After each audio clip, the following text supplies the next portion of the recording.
너 같은 년은 우리 집안에 발도 붙이지 마. 레즈비언. 그게 뭐냐? 그딴 더러운 짓거리로 날 모욕하려고 엄마의 날카로운 목소리가 집안을 가득 채웠다. 그날 서울의 작은 아파트에서 나는 무릎을 꿇고 앉아 눈물을 흘렸다. 20살에 나는 대학에 입학한 지 얼마 되지 않아 처음으로 사랑하는 사람을 만났고 그게 여자라는 사실을 숨길 수 없었다. 엄마는 내 고백을 듣자마자 얼굴이 창백해지더니 손에 쥔 찻잔을 바닥에 내동댕이 쳤다. 파편이 사방으로 튀었고 그 소리가 내 가슴을 찔렀다. 나는 지은이었다. 평범한 한국 가정에서 자란 딸. 아버지는 일찍 돌아가시고 엄마는 나를 키우며 평생을 바쳤다. 엄마는 전통적인 한국 여성이었다. 매년 추석에 제사를 지내고 설날에는 한복을 차려입고 가족 모임을 주최했다. 우리 집은 서울의 오래된 동네 종로구에 있었다. 좁은 골목길과 한옥 지붕이 어우러진 곳. 하지만 그 안에서 나는 점점 숨이 막혔다. 고등학교 때부터 느껴온 이 감정, 여자에 대한 끌림. 친구들 사이에서 유일하게 남자애들에게 관심이 없던 나의 대학에 들어가 미술학과에서 수연을 만난 순간 모든 게 명확해졌다. 수연은 내 룸메이트였다. 그녀는 부산 출신으로 바다처럼 자유로운 영혼을 가졌다. 긴 머리와 부드러운 미소, 그녀가 그림을 그릴 때에 집중된 눈빛이 나를 사로잡았다. 우리는 밤늦게까지 이야기를 나누다 자연스럽게 손을 잡았고 그 손길이 내 인생을 바꿔놓았다. 하지만 엄마에게 털어놓은 그날 모든 게 무너졌다. 엄마, 저 여자를 사랑해요. 그 말에 엄마는 나를 때렸다. 처음으로. 내가 어떻게 그런 소리를 해. 우리 집안 명예를 더럽히지 마. 엄마의 눈에는 분노와 절망이 섞여 있었다. 그 후 나는 집을 나왔다. 짐을 챙겨 수연의 기숙사로 갔다. 서울의 겨울바람이 차가웠다. 눈이 내리는 거리를 걸으며 나는 울었다. 한국 사회에서 레즈비언으로 산다는 건 보이지 않는 벽에 갇히는 기분이었다. TV 드라마나 영화에서조차 그런 사랑은 금기시되었다. K-팝 아이돌들이 화려하게 춤추는 세상 뒤편에 우리 같은 사람들은 그림자처럼 숨어 살아야 했다. 수연은 나를 안아주며 말했다. 지은아, 괜찮아. 우리가 함께라면. 그녀의 말은 따뜻했지만 엄마의 거부는 내 가슴에 깊은 상처를 남겼다. 대학 생활이 시작되면서 우리는 조심스럽게 사랑을 키웠다. 주말에 한강으로 나가 피크닉을 하거나 인사동에서 전통차를 마시며 이야기를 나눴다. 수연은 한복 디자인을 공부하고 싶어 했고 나는 그녀의 꿈을 응원했다. 하지만 사회의 시선이 두려웠다. 친구들 앞에서 우리는 그냥 100% 위장했다. 한국의 보수적인 문화 속에서 동성애는 여전히 비정상으로 여겨졌다. 2010년대 후반, 동성 결혼이 합법화되지 않은 나라에서 우리의 사랑은 불법은 아니지만 사회적으로 용납되지 않았다. 엄마와의 연락은 끊겼다. 명절 때마다 전화를 걸었지만 받지 않았다. 한 번은 용기를 내어 집으로 갔는데 문 앞에서 꺼져 라는 소리가 들렸다. 그날 나는 포기했다. 수연과 함께 작은 원룸을 얻어 살기 시작했다. 서울의 번화한 홍대 거리 근처. 거기서 우리는 자유를 느꼈다. 밤에 거리를 걷다 키스를 나누기도 했지만 항상 주위를 살폈다. 한국 사회의 압박은 컸다. 직장에서, 가족에서, 친구들로부터의 소외. 시간이 흘렀다. 졸업 후 나는 그래픽 디자이너가 되었고 수연은 패션 회사에 취직했다. 우리의 일상은 평화로웠다. 봄에 벚꽃 축제에 가서 사진을 찍고 여름에 제주도로 여행을 갔다. 제주도의 검은 모래사장에서 수연이 내 손을 잡고 말했다. 지은아, 영원히 함께할까? 그 말에 나는 눈물을 흘렸다. 하지만 마음 한구석에 엄마의 빈자리가 아팠다. 한국 문화에서 어머니의 사랑은 절대적이었다. 효도의 가치가 뿌리 깊은 사회에서 나는 불효녀가 된 기분이었다. 그러던 어느 날 이모로부터 전화가 왔다. 지은아, 내 엄마가. 알츠하이머 진단받았어. 그 소식은 나를 무너뜨렸다. 몇 년 만에 집으로 돌아갔다. 엄마는 나를 알아보지 못했다. 누구세요? 그녀의 눈빛은 공허했다. 나는 울면서 방에 앉아 어린 시절 사진을 봤다. 엄마가 나를 안고 웃는 사진. 그때의 따뜻함이 그리웠다. 엄마의 병은 빠르게 진행됐다. 서울의 병원에서 진단받은 후 그녀는 일상생활을 잃어가기 시작했다. 내가 집으로 돌아온 건 그로부터 한 달 후였다. 수연은 나를 걱정하며 말했다. 지은아, 나도 같이 갈까? 하지만 나는 고개를 저었다. 아직은. 혼자 가볼게. 엄마의 집은 변함없었다. 종로의 그 오래된 아파트. 문을 열자 먼지가 쌓인 가구와 어질러진 방이 보였다. 엄마는 소파에 앉아 TV를 멍하니 보고 있었다. 엄마, 나 지은이야. 내가 다가가자. 그녀는 고개를 들었다. 지은. 아, 우리 딸 어디 갔었어? 그 말에 가슴이 찢어졌다. 몇 년 전 나를 쫓아낸 그 엄마가 이제 나를 기다리고 있었다. 알츠하이머는 그녀의 기억을 지웠다. 나쁜 기억도 좋은 기억도. 나는 매일 병원에 데려가고 약을 챙겨주며 돌봤다. 한국의 의료 시스템은 훌륭했지만 간병인의 부담은 컸다. 나는 직장을 그만두고 엄마 곁에 머물렀다. 수연과의 관계도 흔들리기 시작했다. 그녀는 이해해주려 했지만 나의 부재가 잦아지면서 불만이 쌓였다. 지은아, 나도 내가 필요해. 그녀의 말은 옳았다. 우리는 서울의 카페에서 자주 만났다. 명동의 번잡한 거리에서 커피를 마시며 대화를 나눴다. 하지만 엄마의 병 때문에 우리의 데이트는 줄어들었다. 수연은 부산으로 출장을 자주 갔고 그때마다 외로움을 느꼈다. 충돌이 시작된 건 그 출장 중 하나였다. 수연이 부산에서 만난 동료, 혜진이라는 여자. 그녀는 수연의 회사 선배로 자유분방한 성격이었다. 수연은 처음엔 그냥 친구라고 했지만 메시지를 보니 이상했다. 오늘 밤 재미있었어. 그 문자가 내 가슴을 후볐다. 나는 수연을 추궁했다. 이게 뭐야? 너 바람 피운 거야? 수연은 부정했다. 아니야, 그냥 술 마신 것뿐이야. 하지만 의심은 커졌다. 한국 사회에서 레즈비언 커플의 관계는 더 취약했다. 지지망이 없고 법적 보호가 없으니까. 우리는 결혼할 수 없었고 그냥 친구로 살아야 했다. 그 압박 속에서 수연의 배신은 나를 무너뜨렸다. 결국 그녀는 인정했다. 미안해, 지은아. 혜진이랑 한 번 실수했어. 그 말에 나는 울었다. 사랑하는 사람이 배신한 아픔은 말로 표현할 수 없었다. 왜? 우리가 왜 이렇게 돼? 수연은 눈물을 흘리며 말했다. 너가 엄마 때문에 나를 소홀히 해서. 외로웠어. 우리는 헤어졌다. 서울에 비 내리는 밤, 홍대 거리에서 마지막 인사를 했다. 잘 지내? 수연의 뒷모습이 사라지는 걸 보며 나는 무너졌다. 사랑의 상실과 엄마의 병, 모든 게 나를 짓눌렀다. 집으로 돌아와 엄마를 안았다. 엄마, 나 아파. 엄마는 나를 알아보지 못한 채 그냥 손을 잡아줬다. 그 손길이 따뜻했다. 시간이 흘러 엄마의 상태는 악화됐다. 그녀는 과거로 돌아갔다.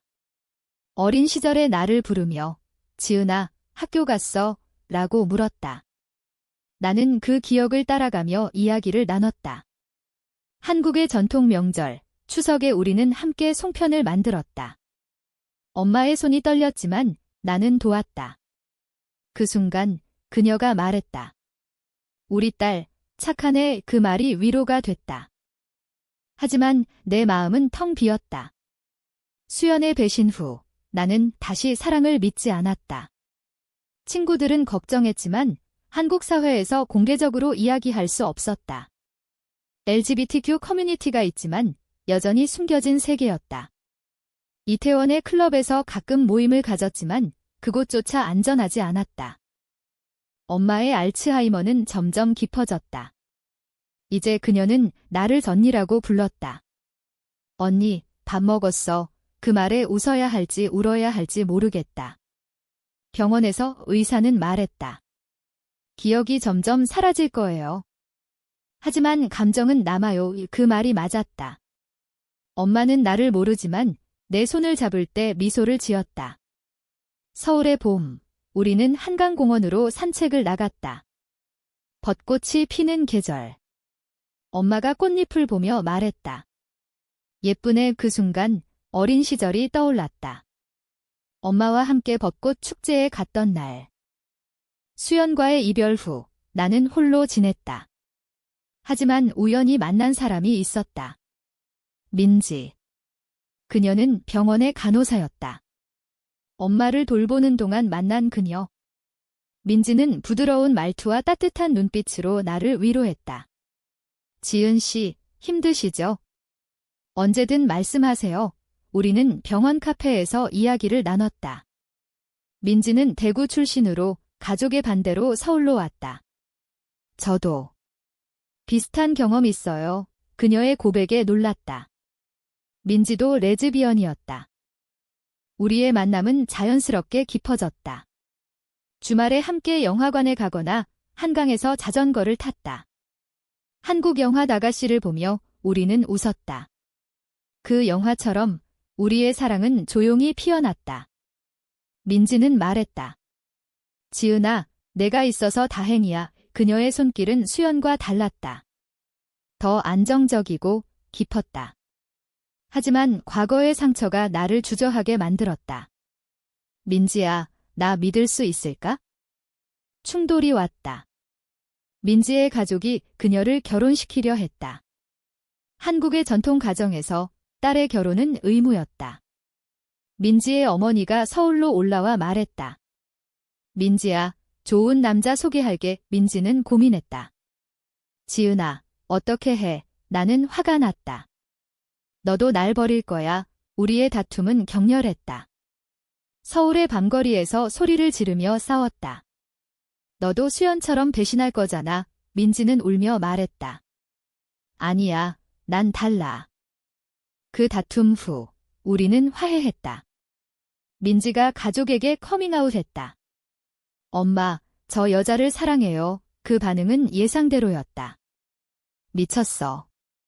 그런 소리 하지 마. 민지는 집에서 쫓겨났다. 나는 그녀를 안아줬다.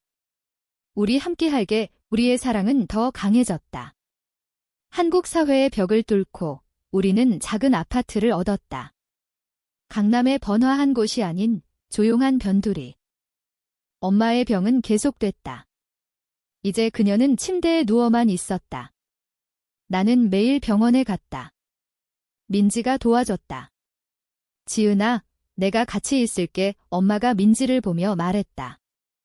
예쁜 아가씨네. 그 말에 우리는 웃었다. 알츠하이머는 아이러니컬하게도 편견을 지웠다. 엄마는 우리를 자연스럽게 받아들였다. 하지만 고통은 컸다. 엄마의 기억이 사라질수록 내 과거가 떠올랐다. 어린 시절, 엄마가 나를 위해 김치를 담그던 날, 한국의 전통 음식, 그 맛이 그리웠다. 민지와 함께 엄마를 위해 요리를 했다. 엄마, 이거 드세요. 엄마는 먹으며 미소를 지었다. 민지와의 삶은 안정됐다. 우리는 서울의 LGBTQ 커뮤니티에 참여하기 시작했다. 이태원의 프라이드 행사에 가서 깃발을 들고 행진했다. 한국에서 프라이드는 여전히 논란의 대상이었지만 그곳에서 우리는 자유를 느꼈다. 지은아, 우리 강해지자. 민지의 말에 나는 고개를 끄덕였다. 하지만 사회의 시선은 여전했다. 직장에서 동료들이 수근거렸다. 저 여자들 이상하지 않아? 엄마의 상태는 최악으로 치달았다. 그녀는 이제 말을 거의 하지 않았다. 병원에서 나는 매일 그녀의 손을 잡았다. 엄마, 사랑해요. 그 손길이 떨렸다. 알츠하이머는 그녀를 과거로 데려갔다. 가끔 그녀가 중얼거렸다. 우리 딸, 미안해. 그 말이 진심인지 환상인지 모르겠지만 위로가 됐다. 수연이 다시 나타난 건 그때였다. 그녀가 병원으로 찾아왔다. 지은아, 소식 들었어. 미안해. 그녀의 눈에는 후회가 가득했다. 혜진과 헤어졌어. 내가 그리웠어. 그 말에 나는 동요했다. 민지가 곁에 있는데도. 수연아, 이제 늦었어. 하지만 그녀는 포기하지 않았다. 메시지를 보내고 꽃을 보냈다. 민지가 알게 됐다. 지은아, 아직 그녀를 사랑해? 다시 충돌. 민지와의 싸움은 더 컸다. 너 수연 때문에 나 버릴 거야. 나는 부정했다. 하지만 마음이 흔들렸다. 한국 드라마처럼 과거의 사랑이 되돌아온 상황. 나는 고민했다. 수연과의 추억, 민지의 현재. 결국 나는 수연을 만났다. 카페에서. 수연아, 우리 끝났어. 민지가 있어. 수연은 울었다. 알았어. 행복해. 그 배신의 위기를 넘기며 민지와의 관계는 더 깊어졌다. 우리는 제주도로 여행을 갔다. 바다를 보며 약속했다. 영원히 함께 제주의 도라르방 앞에서 사진을 찍었다. 한국 문화의 상징처럼 우리의 사랑도 견고해졌다. 엄마의 마지막 날이 왔다. 병원에서 그녀가 숨을 거두기 전 나를 불렀다. 지은아, 그 순간 그녀가 내 손을 세게 잡았다. 미안해. 사랑의 발츠하이머 속에서 그녀는 모든 걸 용서한 듯 했다. 나는 울며 안았다. 엄마, 나도 사랑해요. 엄마의 장례식은 조용했다. 종로의 장례식장에서 친척들이 모였다. 그들은 나를 이상하게 봤지만 민지가 곁에 있어줬다. 지은아, 괜찮아. 장례 후 우리는 엄마의 유골을 뿌리러 갔다. 한강에. 물결이 유골을 데려가며 나는 작별 인사를 했다. 엄마, 안녕. 민지와의 삶은 새로 시작됐다. 우리는 서울을 떠나 부산으로 이사했다. 민지의 고향 근처. 바다를 보며 사는 삶, 부산의 해운대에서 산책하며 우리는 미래를 꿈꿨다. 결혼식 해볼까? 한국에서 불가능하지만 해외에서. 우리는 일본으로 가서 간단한 의식을 치렀다. 민지야, 사랑해. 하지만 사회의 압박은 여전했다. 민지의 가족이 화해를 거부했다. 그런 생활 그만둬 우리는 무시했다. 한국 사회가 변하고 있었다. 젊은 세대가 LGBTQ 권리를 외치기 시작했다. 우리는 그 운동에 참여했다. 서울 프라이드에 돌아가 깃발을 들었다. 수연은 가끔 연락했다. 잘 지내? 나는 답했다. 응, 행복해. 과거의 배신은 용서됐지만 잊히진 않았다. 그것이 나를 강하게 만들었다. 엄마의 기억은 내 안에 남았다. 알츠하이머가 준 선물, 용서. 그녀의 손길이 나를 구했다. 한국 문화에서 가족은 영원했다. 나는 그 가치를 새롭게 배웠다. 부산에서의 삶은 평화로웠다. 민지와 나는 작은 카페를 열었다. 벚꽃 카페. 봄에 피는 꽃처럼 우리의 사랑을 상징했다. 손님들이 오며 우리는 이야기를 나눴다. 일부는 우리의 관계를 알아채고 응원했다. 멋져요. 한국 사회가 조금씩 변하는 걸 느꼈다. 추석에 우리는 엄마의 제사를 지냈다. 한복을 입고 송편을 만들었다. 엄마, 우리 행복해. 그 의식이 위로가 됐다. 민지의 가족도 서서히 마음을 열었다. 민지야, 와서 밥 먹자. 처음으로 초대받았다. 그 자리에서 민지가 말했다. 이 사람이 제 사랑이에요. 침묵 후 어머니가 고개를 끄덕였다. 알았어. 행복하면 돼. 결국 우리의 이야기는 인문적인 교훈을 남겼다. 사랑은 편견을 넘어선다. 알츠하이머가 지운 기억 속에서 진정한 손길이 되찾아졌다. 한국의 보수적 사회에서 우리는 희망이 됐다. 수연은 결혼했다. 남자와 하지만 그녀의 메시지, 내가 부러워 나는 웃었다. 각자의 길. 마지막으로 한강에서 민지와 손을 잡았다. 영원히 그 손길이 엄마의 그것과 닮아 있었다. 사랑은 그렇게 이어진다.